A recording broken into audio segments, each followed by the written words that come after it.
I'm like laughing. Like, okay, I know we just talked about being adults, but like, I'm laughing at the thought of talking about nudity. So clearly, I'm not a real adult. Okay, it'll be sorry. fine.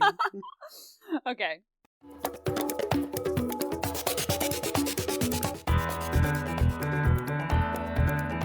Hello and welcome to MASHmouth, the podcast covering every single episode of the hit 1970s sitcom MASH. I'm Vanessa. And I'm Ethan.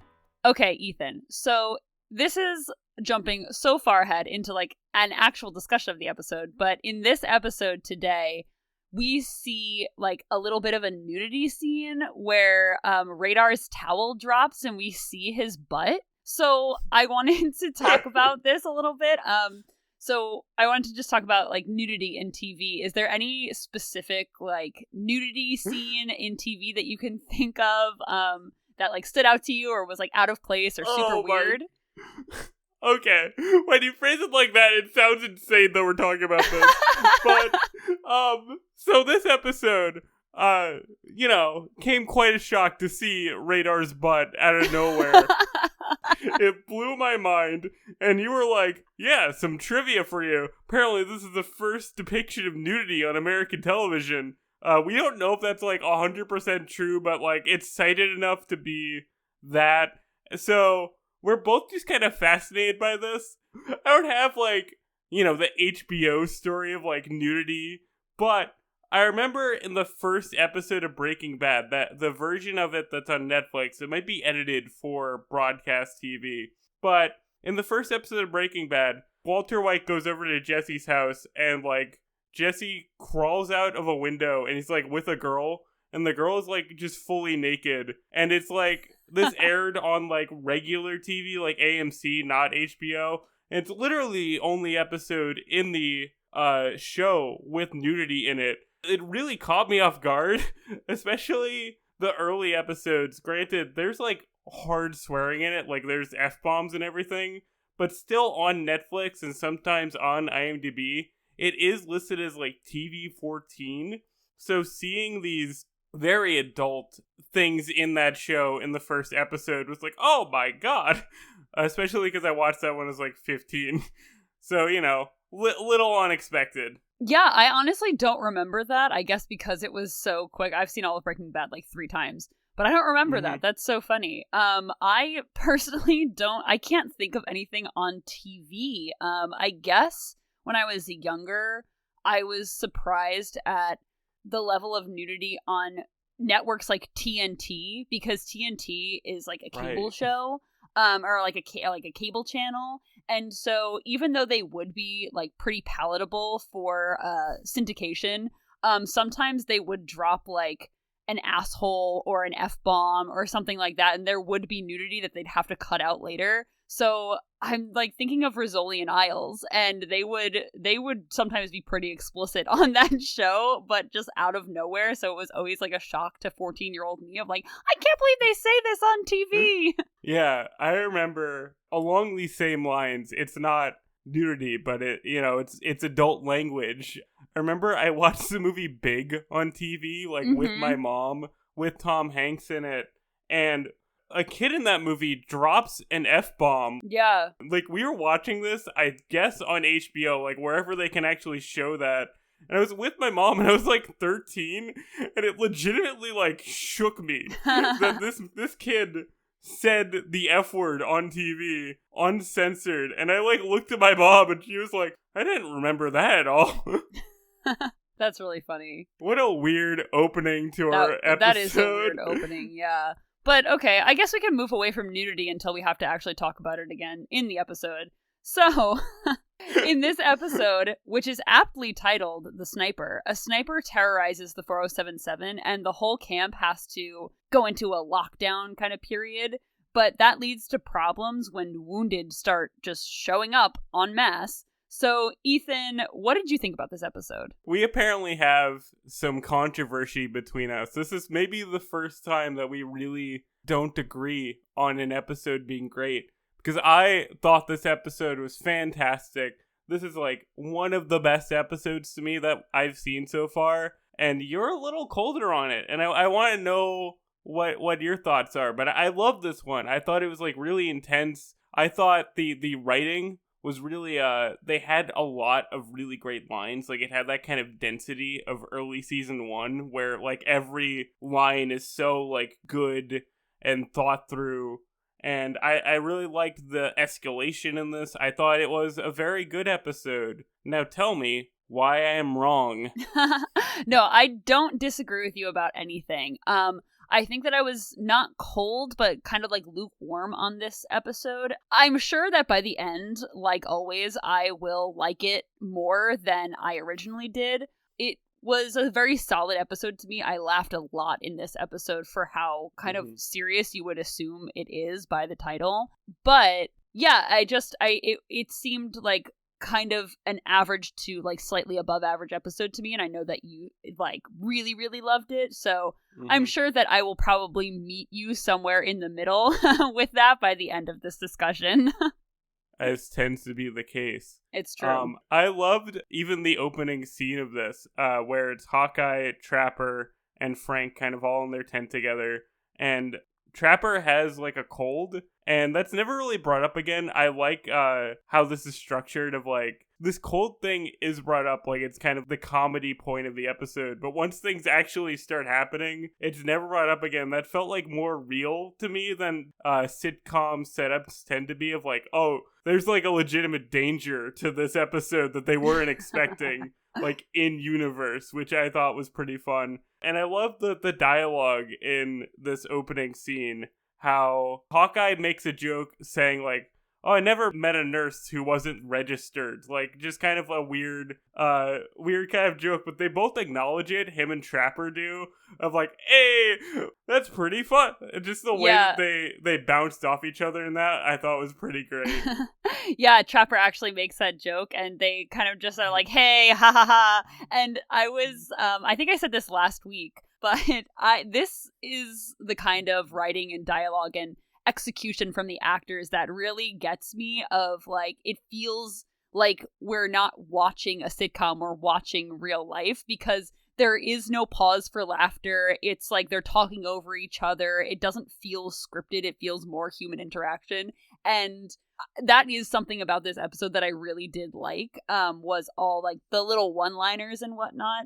And this was one of them that I noted down right away because it was very funny. Yeah. Sorry I got Trapper and Hawkeye mixed up. I always they're like do that. One and the same. It's fine. Yeah, they're two halves of a whole idiot. Yes, exactly. That's a perfect way to describe them. I did think it was funny in this opening scene as well.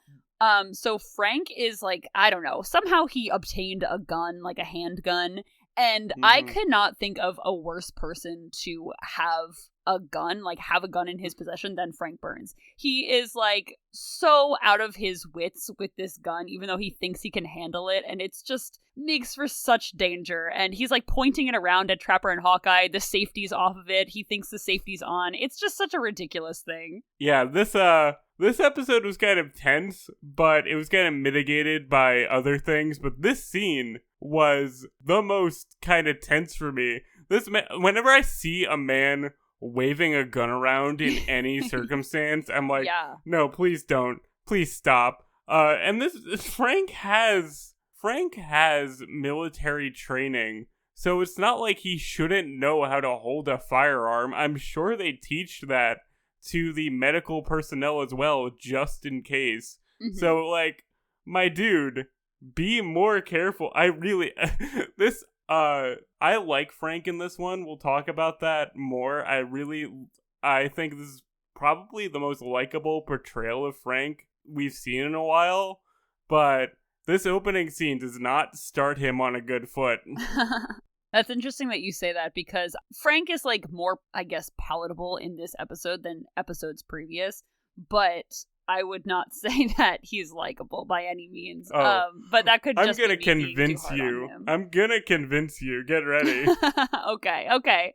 I'm ready. So right after this whole scene in the swamp, Hawkeye is going on a date with this new nurse. A little while away is Frank and Margaret, and Frank is doing like target practice.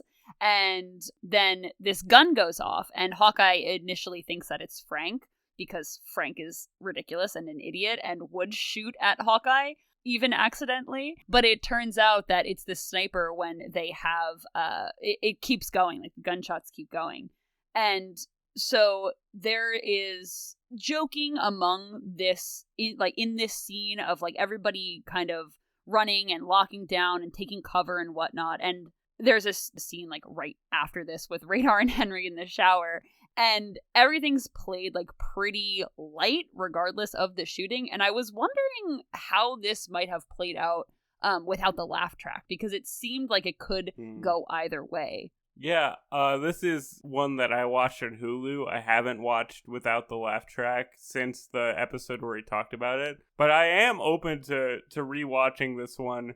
So maybe we'll circle back to this one later on, and we'll talk about it just a little bit more to see like the differences between laugh track version and Hulu version. But you're right, the gunfire, the sniper is played a little more comedic than, it might be.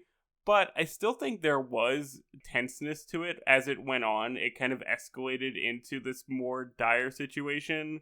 And I always like that kind of narrative of people being trapped in a room, essentially, trying to figure out how to get out. It's just like one of my things that I just always enjoy. And I will say, for me specifically, I have some sensory issues. So like the sound of gunfire is typically just not good for me. I just always get very tense about it. But I like the kind of cartoony sound effects that this gun had, where it was always pew pew, like not like hardcore, not like metallic sounding, and just more Looney Tunes, and that kind of lightened the mood for me in a big way. That if it had more realistic gunfire sounds, I would probably have enjoyed this episode much less. Yeah, I definitely think that it was a pretty typical stock sound for gunfire, which did lighten the mood a little bit. And I don't know if you noticed it, but in the initial scene where they have basically like the rest of the camp besides the main characters kind of running to take cover from this sniper, the speaker is playing that song that's like Happy Days Are Here Again.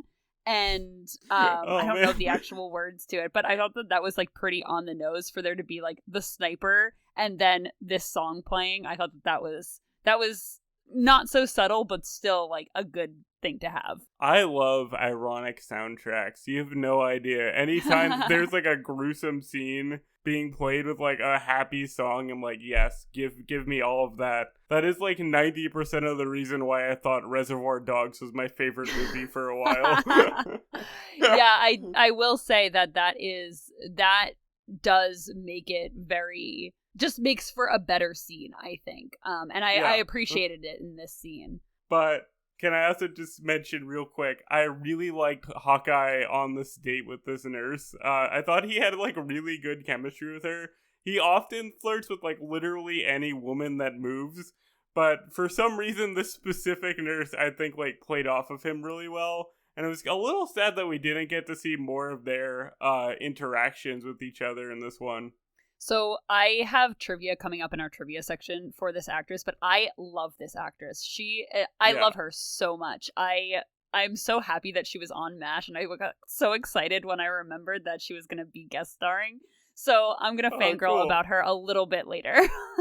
Cool. Then, after the scene with Frank and Hawkeye discovering the sniper, we go back to the camp, and Henry and Radar in the shower, and they're both realize that they're trapped in there. And I thought it was like, this was one of the moments that like made this situation escalate to me. The fact that they're trapped in this room for a long time. Like they go outside of this scene and everyone else is like, where's Henry? Is he missing in action? And some nurse just knows that he's trapped in the shower. And I thought that did a good job for the tension for how silly it was.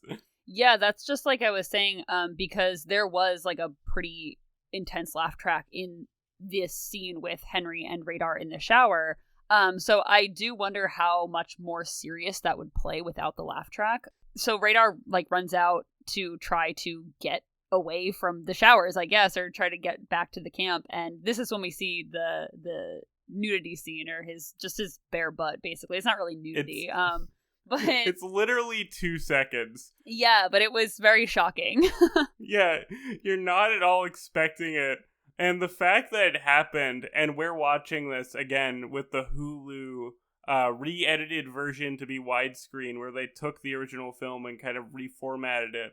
I fully believed that the fact that we saw his butt was like a mistake of reformatting, not something that was originally intended to be. But apparently it was, and I'm very surprised that they were allowed to even show these 2 seconds of bare butt action. Yeah, like you said at the top when I was looking up this episode, because I figured it had to be very early on if it was shown when it was originally aired, right? It had to be one of the first instances of any kind of nudity on TV, even if it wasn't like sexual nudity. But several sources did cite that this was one of the first times. Again, I can't hardcore confirm it, but it does seem to be like this is probably one of the first instances of like showing more anatomy than just like buttoned up or shoulders or whatever. Which is so funny. I love that like the first instance of nudity on like regular TV is just like a short man. Like, not anything, like, cool. They're just like, oh, I was trying to run and the towel fell. So, it happened. I really liked the scene after this as well when, so like you had mentioned, Henry is kind of missing in action, and one of the nurses mentions that he is trapped in the showers with Radar. And I liked this scene where Frank is like, I'm gonna be the commanding officer, and then is just kind of, like, really scared out of his mind in this situation. And of course, we have the typical, like, Hawkeye and Trapper kind of taking command, while Frank is like, I'm actually in charge, though. Yeah, this is what I'm saying about Frank kind of being more likable in this one. That, like, yeah, he's trying to be commanding officer, but he's also, like a human would be, like, very freaked out by the situation. Mm-hmm. And later on in the episode, he kind of goes through, like, a really good arc, in my opinion. Like, Margaret brings up the fact that he has a gun. He's the only one in the camp with a gun. And it's like, at night. And she's like, you should go out there, like, in so many words, kind of implying it. And he's like, oh, but I'm not very good at night. I'm very, like, trying to brush it off. And then he goes and he does it. And he kind of fails at it, but he still tried. So this is an episode where, like, Frank tries. And I really like that, because it's, like, a very rare instance of him, like, really trying to do the right thing, despite him being Frank Burns and kind of being, not the greatest guy. Yeah, I definitely see what you mean. And this scene with Hawkeye, when Frank goes out at night to kind of try to confront the sniper or try to find the sniper, was very sweet, because Hawkeye was trying to almost comfort Frank as well, of saying, like, listen, like, I get it. Because Frank kind of failed at this venture of his and was kind of just hiding. And Hawkeye was basically like, listen, like, I get it. Like, don't worry. In his Hawkeye way, of course. Yeah, and we even get Frank's backstory. The fact that he failed through medical school, like, twice, but he kept trying and kept, like, going forward. And I don't know, I really like Frank in this one. Normally, I'm with you that Frank is, like, the worst man alive. But something about his persistence of, like, trying despite his own failings, I really enjoyed. And I liked his line about, like, I thought about being a male nurse, but I couldn't figure out the corners. And I had no idea what that meant, but it was like, that's a joke for all you medical people out there. Just to explain it, hospital corners are like how the bed sheets are folded in a hospital. So my mom made me do hospital corners on my bed when I made my bed as a kid. But also, just to, like, we're skipping so far ahead, but I mean, it's fine. To push back on you for just a second, in this scene with Hawkeye, that was actually, like, kind of sweet. Frank, of course, brings it back to, like, being Frank, and he goes, let them send men who have nothing to lose. It's just like, screw you, buddy. Like, what the hell? Yeah, that's terrible. True, actually. And I know we are, like, ahead, but I also want to mention that I loved Hawkeye's line of, like, he says something along the lines of, heroes are the ones who don't give a damn anymore, like, who just have to fight because there's no other reason to fight. I really love that line. I say this every time that there's like a really good line in the show, but that little monologue speech that he gives is another one of like these epigraphs that you would see in the beginning of a book, and it's just like, if you took this out of the sitcom context, it would be very good. Yeah, that was a great line so in context of this kind of scene here, they think that they hear the sniper in the mess tent, so they go and try to confront him, and Frank is very like resistant to it, and Hawkeye is like, I'm not a hero, but like I don't give a damn anymore, so if you want to call me heroic, basically, I'm gonna go deal with this. But then, of course, it just turns out to be friggin' Radar, who was hungry and wanted to eat a sandwich. I can't mention every line. I'm gonna save this for when we do favorite lines, but I loved Radar's crazy line about his metabolism in this one, too. This one's so good. I can't believe you're, like, lukewarm on it. I feel like I'm more lukewarm on just the execution of it, maybe. I don't know. Something about it was just like not mediocre, but just above mediocre. But the lines in this, fantastic. I 5 out of 5 for lines in general.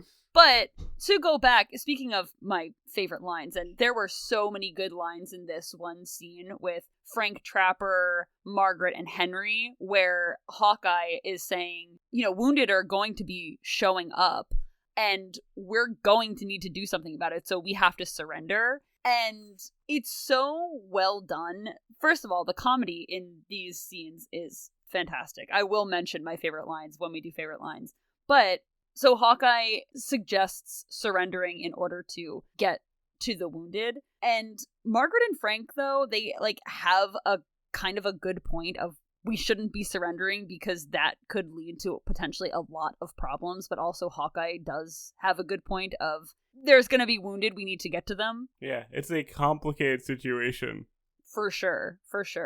Because Margaret says, she makes the very real point of stuff could definitely, bad stuff could happen to the women in this outfit, and we can't just surrender. And Hawkeye's like, well, yeah, but patients are coming, and et cetera, et cetera. So they do end up trying to wave a white flag and surrender. It doesn't work.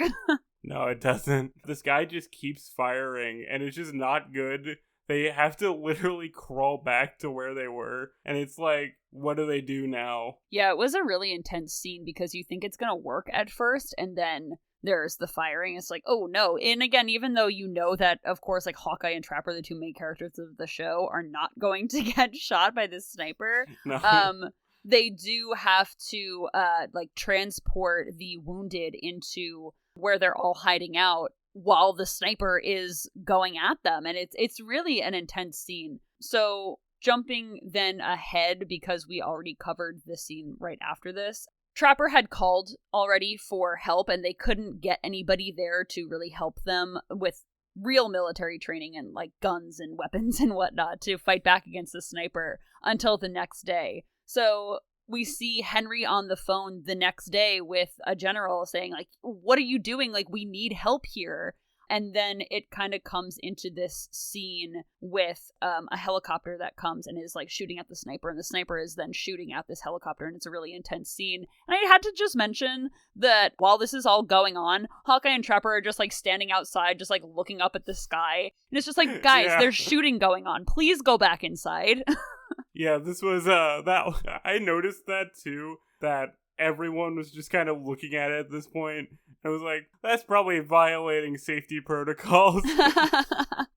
Also, one funny part of this was when Henry was on the phone with the general, he was saying, you said that we would be here at noon the next day or whatever. And he's like, well, what time is it now? 1300 hours. He was trying to figure out military time, and he couldn't do it. I'm pretty It was so sure. funny. Yeah, and he was just I wish the army would tell time like everybody else. And I was just I love Henry and his incompetence. It's just amazing. I love him. The thing about Henry's incompetence is that it never crosses the line of him being, stupid. Everybody, even a 5-star general, is gonna get a little confused about military time now and again under a high-pressure situation. So I was 100% feeling, I was like, what would 1300 hours be? I legit thought it was 1 a.m. until I saw that the sun was out. Yeah, because to be fair, though, it does kind of like jump from night immediately to the next day. Yeah. So it does seem like it is like 1 a.m. at first until they show that the sun is out. So that is really funny. But yeah.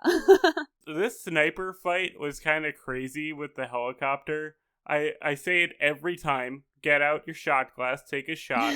But every time that there's a helicopter shown in the series, I'm always kind of blown away by it because it's just a helicopter flying in the air and they're like legitimately shooting at this guy. And it's a pretty funny visual that like we only ever see the sniper's gun. So it's just like a gun in the grass just pointing upward now, which I thought was like pretty funny looking. And again, like sound effect wise, these are such like Looney Tunes kind of sound effects for the gun that having them fire at each other so rapidly, it honestly sounded like lasers. It was so kind of goofy, but I did like this as the climax of the episode. Yeah, I had right after this scene, so the sniper, he puts up a white flag and he starts waving it, and then you can tell that he is injured because it just like starts to slowly get lowered. It was so like harrowing to me. Mm-hmm. This guy who was terrorizing the camp, and then it's just like, oh, but he's like hurt. I don't know. Just the image of the white flag was just like very like kind of sent chills up my spine almost. This is what made it such a good episode to me, like beyond it being funny and kind of well constructed to me. The fact that after all of this is over, Hawkeye doesn't hesitate at all, just grabs his medical bag and goes to treat this guy is what like set this over the hill of like, no, this is pretty much my ideal episode. The fact that he is still a good doctor, and despite that this guy was trying to kill him, he still has that Hippocratic oath of, you know, do no harm, treat everyone. I loved it. I love the fact that this ends with Hawkeye treating this guy and having him do a full recovery, basically. Yeah, it was such a good line when Hawkeye said, when someone, I forget who it was, asked Hawkeye, do you know what you're doing? And Hawkeye goes, not really. And it reminded me of, you know, his discussion about heroics. Like, Hawkeye is truly like the hero. He is truly brave. And the ending scene right before the credits, I felt was a callback to this earlier thing that Hawkeye mentioned. We didn't mention it, but they were in the OR and like all the lights were out and whatnot. And a soldier came in wounded and Hawkeye said, he can't be more than 16. Like, you know, is this a children's war? And we come to find out that the sniper was just this scared, confused kid. He thought that he was firing on General MacArthur's like personal camp, and I really always appreciate when the show did these really subtle like draws the attention to the audience in a very subtle way of like, remember that the enemy on the other side are also like scared, confused kids just like our soldiers. I appreciated that, and it was like sad, but also it jumped to comedy immediately when they started dressing Frank up as General MacArthur, which was funny. But yeah, it was just this final scene was very good. No, totally. I love how they humanize always the North Korean people. They're never the one-dimensional bad guy, even in the situation where for, I don't know, 20 minutes out of the 24-minute runtime, we don't get to see this guy's face, so he's literally just like a faceless guy with a gun. The fact that they like make him a human being, a scared boy at the end of it. I love the way the show can handle kind of sensitive issues like this and like do it really well and humanize what they could have just made monsters. Yeah, that's why I think that's why I love the show in general. So, you know what? You've successfulay made me like this episode a little bit more. I'm not going to lie to you. Just from that alone. Yes, I knew it. I knew if I laid on the schmaltziness of like, they humanize everybody, that would get you to be like, yo, Ethan's right. This episode rules. Of course, you know that I have a flair for the dramatic. Yeah, of course. So, okay, before I go into trivia, I know that we talked about this extensively, that there were so many good one-liners in this episode. So, what were your favorite lines of this episode? I have to mention when they're hiding out and it's nighttime and they clarify that no one has eaten for the last 13 hours. Radar goes, I have this very peculiar metabolism. If I don't eat every few hours, everything in my body that's solid will turn to liquid. I have so much water in my shoes. It's such a bizarre thing for him to say, but it was perfect. I love that so much. It was super weird. I was like, so what does that mean? I thought that he meant like he was gonna get like diarrhea, and then he said he had puddles in his shoes. I was like, I don't understand what's happening here. I love Radar's like, Radar might not be human. I love those like weird little lines about like him. He's a robot. Yeah, exactly. Yeah, the fact that like last episode he didn't know if he was a virgin or not, like he's just kind of living this odd life, and I love it. So I have two just favorite lines in this episode. So no, actually I have three. I'll talk about the two though. Yes. So in the first scene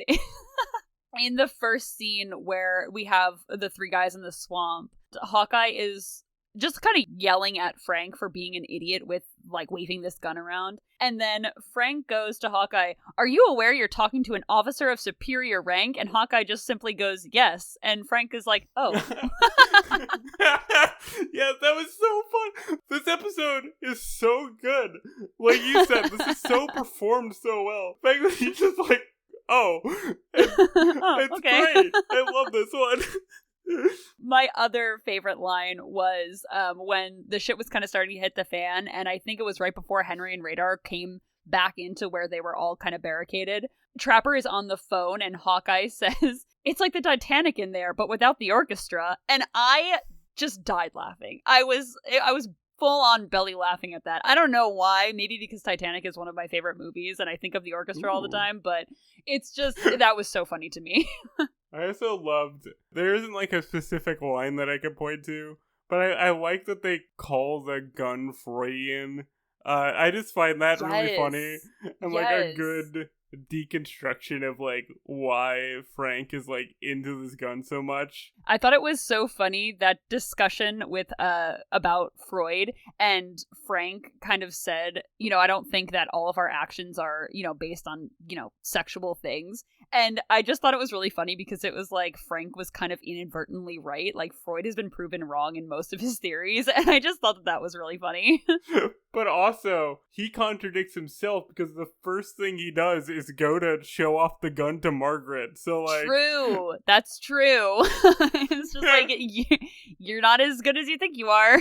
So Vanessa, do you have any trivia for us about this lovely episode that we've discussed so far? Yes, so we talked about how this was maybe one of the first instances of nudity on television, so I'm not going to rehash all of that. But the actress that Hawkeye was dating when the sniper started, I was going to say sniping. No, that's not the right word. Shooting was... Swiper, no swiping.